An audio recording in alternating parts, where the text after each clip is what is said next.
নিজেটা নিজেরই ভাবতে হয় সবসময়। আমি না আপনাগুলো কথা বলতে চাইতেছি না, আপনারা চলে যান। কাস্টমার যত আসবে তত আপনার ইনকাম হবে, আর ইনকাম হলে আপনি বেশি বেশি টিপস পাবেন।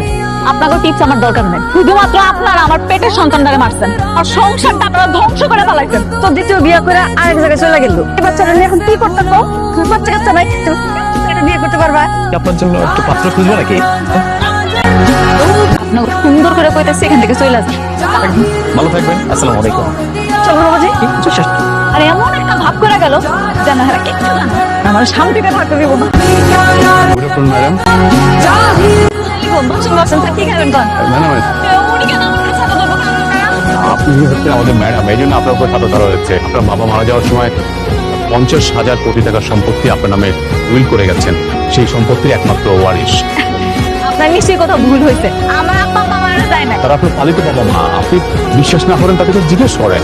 এখানে 1,000 কোটি টাকা আছে।